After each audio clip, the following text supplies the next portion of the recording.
Hello viewers, I'm Ron Grant and you're watching 284 Media out of nature's little secrets in the British Virgin Islands. Since taking office, the Honourable Carvin Malone has set out to revitalize the BVI health services industry. Thus far, his ministry has been extremely busy, leading the territory of the Virgin Islands through the global pandemic that is COVID-19. We are honoured to be joined today by the Deputy Premier and Minister of Health and Social Development, the Honourable Carvin Malone. We talk COVID-19, CHIP, updating a 20-year-old healthcare legislation, serving as Deputy Premier, and so much more. All this and more after a word from our sponsors.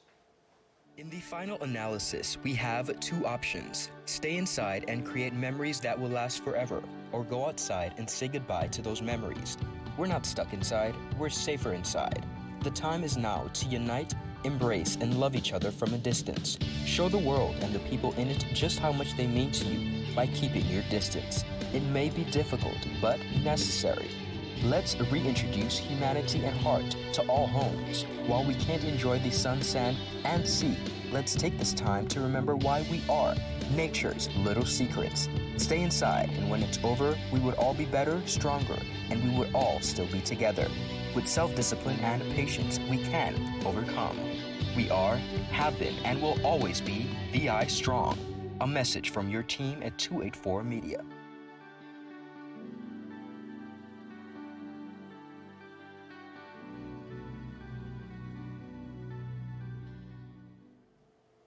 Viewers, welcome back. Honorable Malone, welcome to 284 Media. Thank you so much for the opportunity. Yes, please. I am quite pleased to be here, Ron. It's been quite a while. I know I had extended myself to be here, but for one reason or another, we never did seem quite to have it done. So I'm pleased to hear 17 months later, Indeed. But we're here. Absolutely. Now, 17 months, definitely, you've been at the helm of the health industry here in the British Virgin Islands. Tell me a little bit about what that has been like for you so far as Minister of Health and Social Development.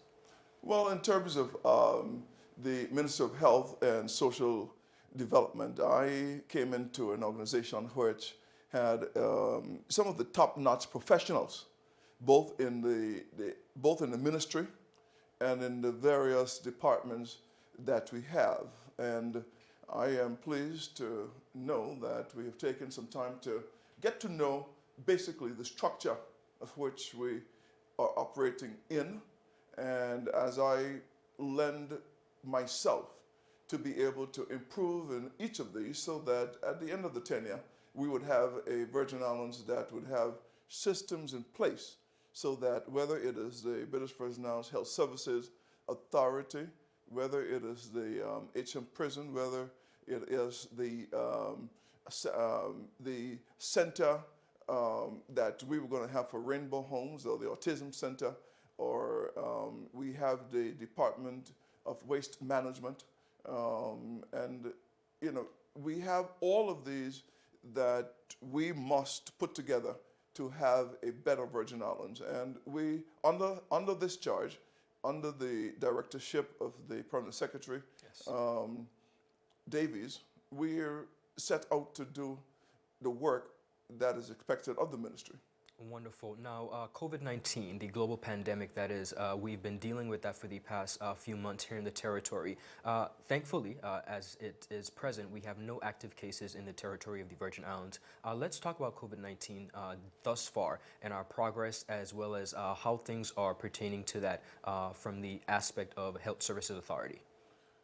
Well, yes. Not only in terms of the Health Services Authority, but we must be aware that ever since it was identified Yes. in Wuhan, China, and we had the incidents related to COVID-19 reported on cruise ships in February, and when in March we had a ship that was deemed to have passengers that were isolated and were basically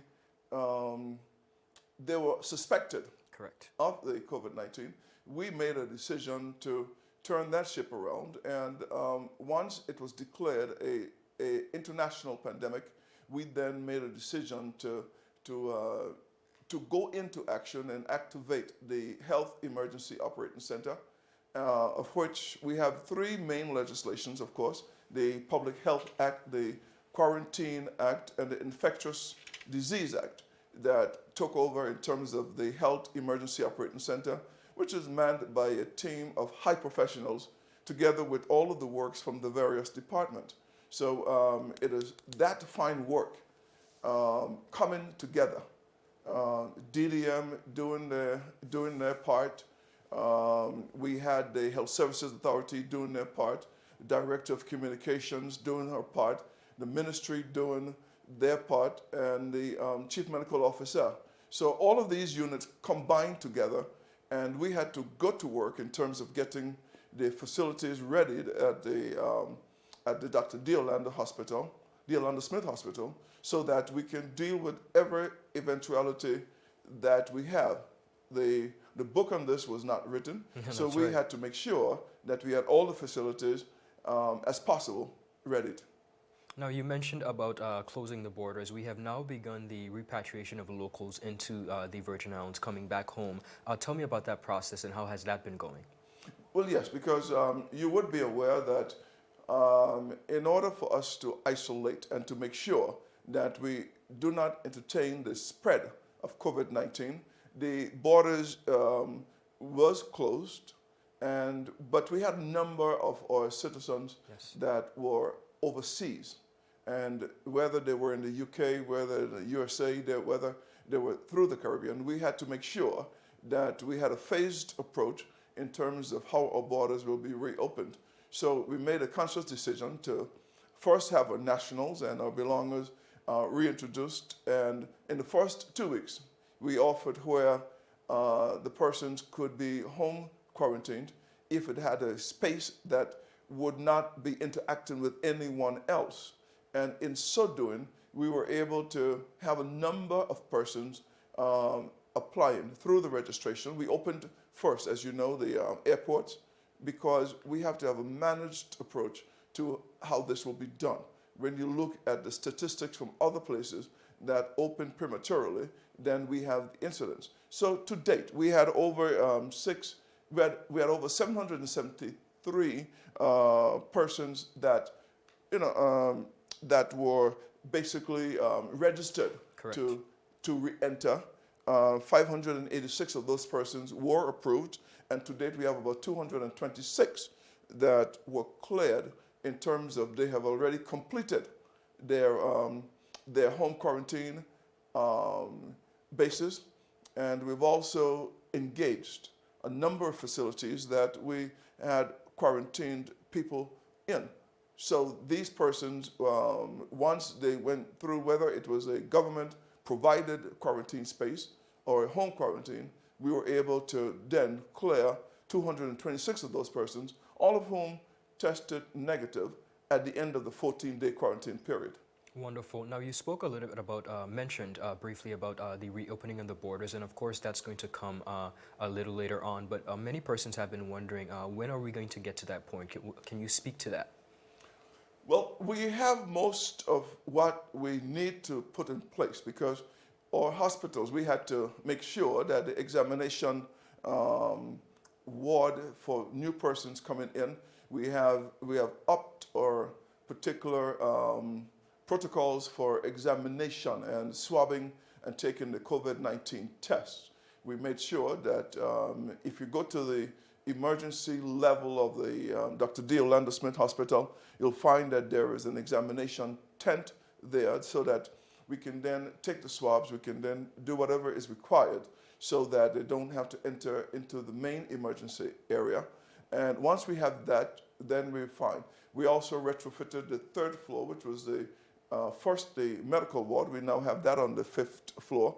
And on the 3rd floor, we have about 11 isolation rooms and beds, so that if anyone, in fact, will be proven positive, they can be isolated on that particular floor if they need hospitalization at that particular time.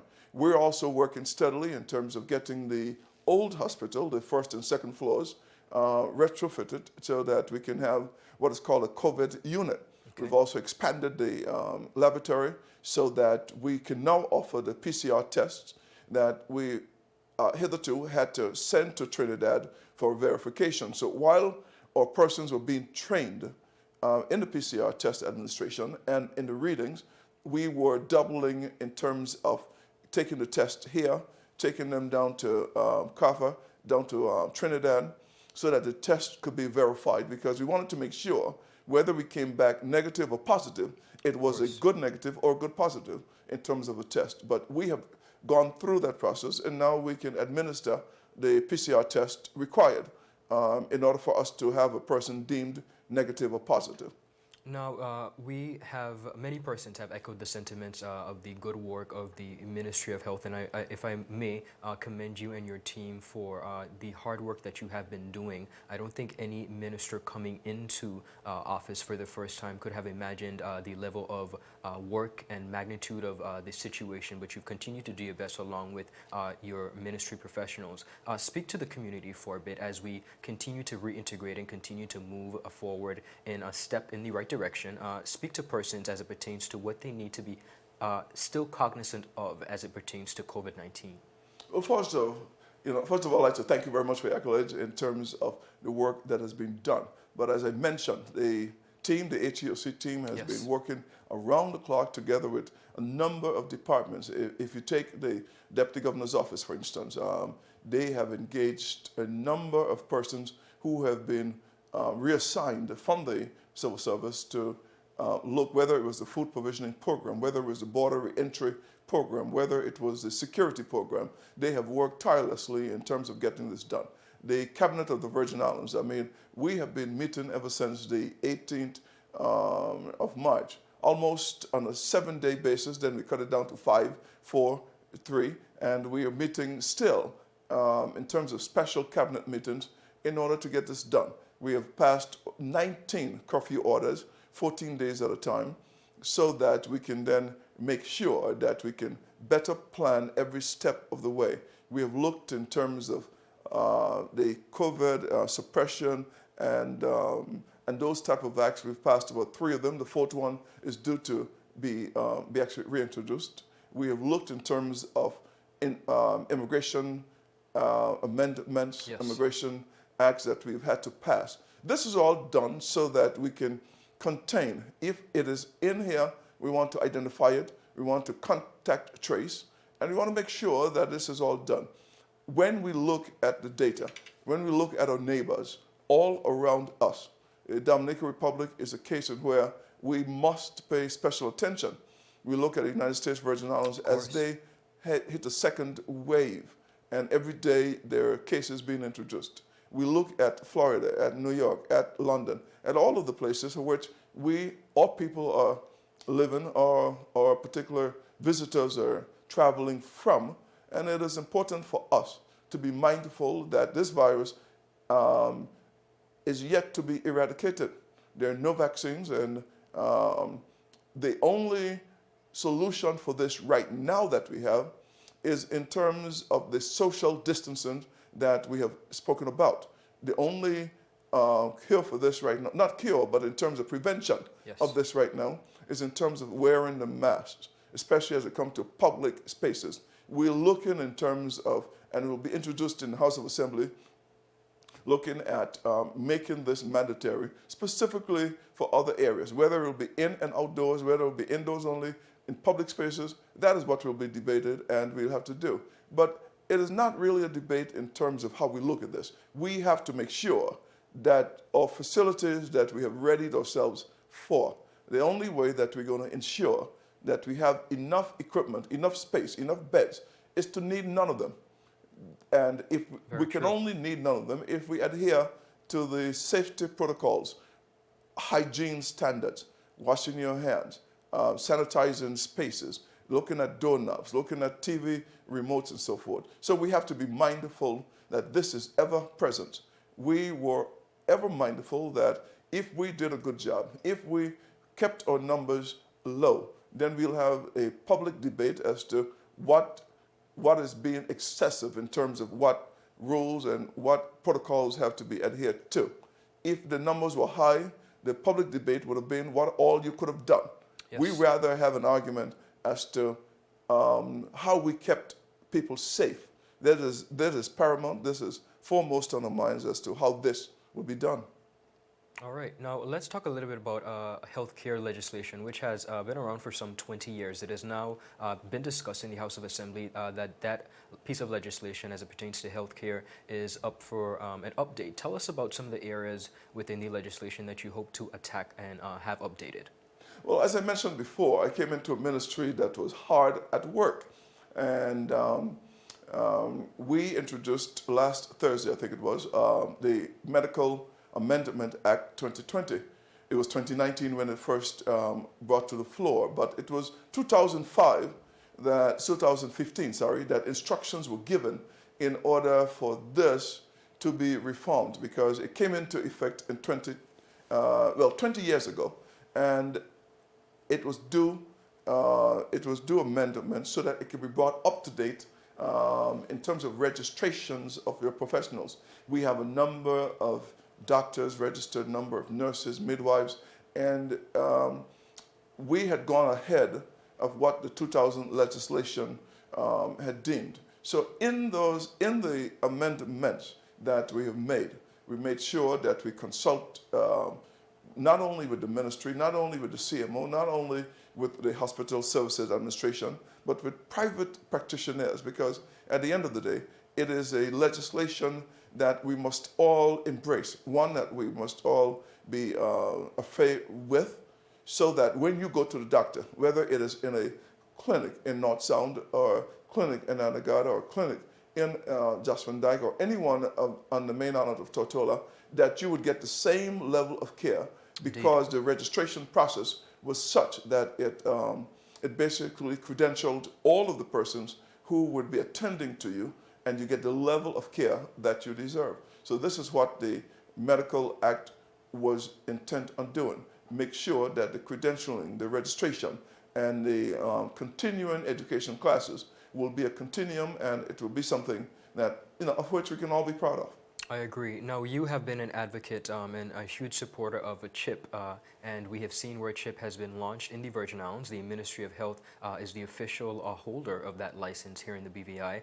Talk to that organization and that push for a healthier lifestyle for many persons in the territory.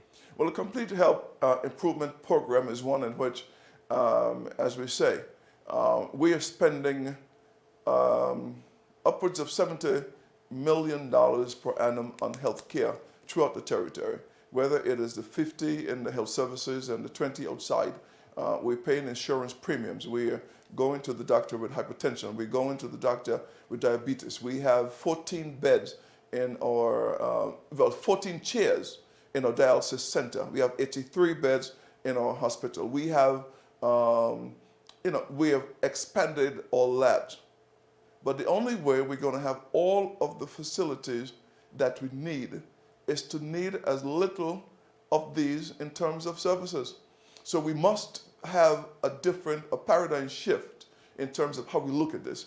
Primary care becomes one of the focus. But before primary care, we have that in terms of healthy lifestyles. This is what the Complete Health Improvement Program is all about. It is to make sure that we have a diet which are proper, exercise which are proper, or rest which are proper, and it takes care of our medical faculties or mental faculties and make sure that we can put this all together in a program so that at the end of the day it's not about a fad, it's not about dieting today and tomorrow and then spulging on the third and fourth day. It is about lifestyle changes that will help to reduce. This is the only way we're going to help to reduce the cost of healthcare in the Virgin Islands or throughout the world by making sure that when you go, it is just for a regular checkup as opposed to being placed on dialysis, as opposed to being, amputation of limbs and what have you. So if we want to bring the cost of healthcare down, it starts at the very beginning. And I think this is where the CHIP program comes in, and I think that, we have to be supportive of it. Of course. Not only for healthcare costs, but for our very own livelihoods. Well, we here at 284 Media are strong advocates for the CHIP program, and we continue to support your ministry in that regard.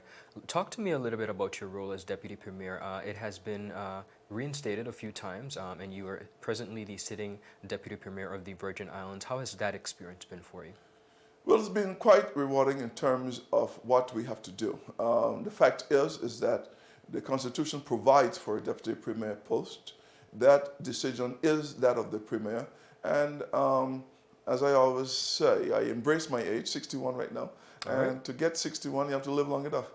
So I came into office for the first time in 2019, but it was not without experience in terms of being the manager before Correct. of the Virgin Islands Party. And 16 years in political management is a lifetime, one can say. So in terms of the deputy premier role, I am here to make sure that the 4 years that the voters of this Virgin Islands has afforded me to become a at-large representative, that's my first call. Of course. That of deputy premier is one in which the premier has to make a call on. So my role is to be supportive of the entire territory of the ministry of which I'm afforded and the post of deputy premier of which I have been reassigned for a fourth or fifth time. Yes. If you were to be selected for the permanent position of deputy premier, is that something that you would receive willingly? Well, who's best suited for the job is what the question you're asking me. No, if you were selected for the If I job was selected. permanently, Yes. is that something that you would accept willingly? Well, sure, because I'm already in the post. Number one, so too has my other colleagues, Yes. the other 2 or 3 colleagues. So at the end of the day, we have to look in terms of what's best for the Virgin Islands. And that call, my first call is to the entire territory. My first call is to the fact that we have the Ministry of Health and Social Development, of which I have been afforded the opportunity to make a difference. We have to make a difference in each of these ministries. We lend support in cabinet to all of the decisions that has to be made. Yes, of course, it will be one in which it will be a privilege and an honor to serve as deputy premier. But my first call is to the people of the Virgin Islands. Understand. You mentioned earlier about being an at-large candidate, and that is the utmost first responsibility that you were afforded to by the general public. Before we go, Honorable Minister, please give the residents of the Virgin Islands one last word as an at-large representative who have shown confidence in you to this point. Well, one of the joys of this, because you know how well and how passionate I am about my golden gems, Yes. the makers of our society. I like to look from whence we came so that we can get a picture as to exactly where we are and where we need to be, because we must make this Virgin Islands the best Virgin Islands it is. So when history is written 50 years from now, 100 years from now, what part did we play in making sure that this is a Virgin Islands of which we can be proud? And the works and the decisions that we make today will influence what we are doing tomorrow. We have a lot of challenges that face us. As you're aware, we did not get a chance to speak of the recycling program, my 7 hours. Yes. You will hear more about how we can help to reduce the waste stream going into the particular dump sites, whether it's in Tortola, whether it's in Virgin Gorda, Anegada, or Just Van Dyke. We did not get to speak on a number of issues, but we have this all coming to the forefront. Okay. And I like to go out and I like to meet persons from Just Van Dyke to Anegada and all of our sister islands. I often wonder that if you're in Tortola and we have sister islands, well, you're in Virgin Gorda, then actually Tortola become a sister island also. So I like to visit all of our people wherever they are. But since the onset of COVID-19, for instance, we have been meeting around the clock, and we had a legislative agenda that we were pushing forward in June, for instance, and over 18 acts, bills, legislations, curfew orders, and all of this have been passed for the single month of June. Okay. We have met and convened 4 times. That must be a record because constitutionally we have to meet every 2 months. That will give you 6 meetings. We had four from May 28th until July 2nd. So at the end of the day, we have an active, but these are these are landmark legislations, revenue-raising measures, and a number of actions that have been there, whether it's for 30 years, 20 years, 15 years, but you have a government who's not afraid to make decisions, and I guess that's why you have chosen to put us there. And after we have consulted with the people of the territory, we want to make sure that any decisions made is in the best interest of the territory, is one in which we can be proud of, not only today, but 50 years, 100 years from now. And I can't leave without saying that this year will mark the 70th anniversary since the reinstatement of the Constitution. Yes. 2022 will be 100 years of the health services in terms of the infrastructure. Peebles Hospital, then Cottage Hospital, back in 1922. So we'll have a 100-year anniversary. But we must honor all those who have come before us, and we must set a correct path for those who will come after us. Deputy Premier Malone, we are in the heart of the hurricane season. It has already begun. I want you to speak to the level of preparation that persons should be aware of while we are battling COVID-19 and trying to keep that under control, and now moving into the hurricane season. Yes, in fact, yesterday in Cabinet, we had some presentations made.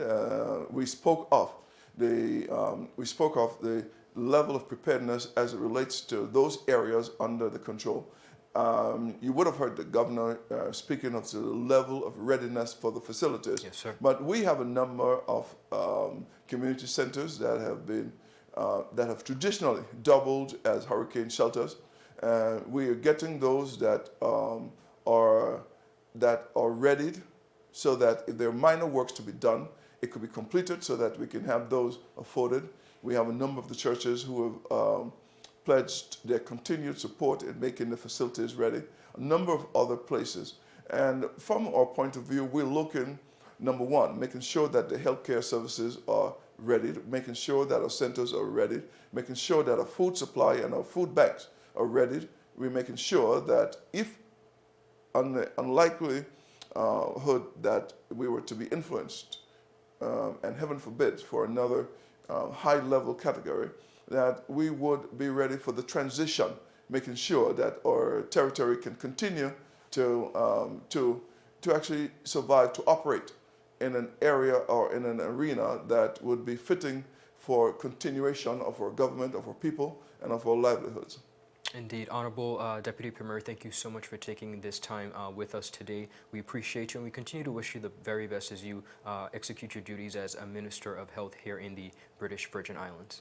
Okay, I'd like to thank you very much for having me. It took a while, but there are other areas that we would have an opportunity to speak about. And we welcome you back at any time. This is very keen and proper for us to do. So I'd like to take this opportunity again to say, look forward to a school-based competition recycling program, looking forward to a healthy lifestyle in terms of home gardening together with the Ministry of Agriculture, looking forward to the 15 or 18 students that we would have almost, not internship, but they'll have a summer program at the institution so that Yes. they can become more hands-on. We're looking forward to our aged program. We're looking forward to our senior gyms getting back into the centers. And we're looking forward to to all of the centers that is under our charge, so that we can have a Virgin Islands that we could be proud of. Thank you. Indeed. Viewers, thank you so much for sticking with us. Do enjoy the rest of your day. I'm Ron Grant. Happy Thursday. Thank you.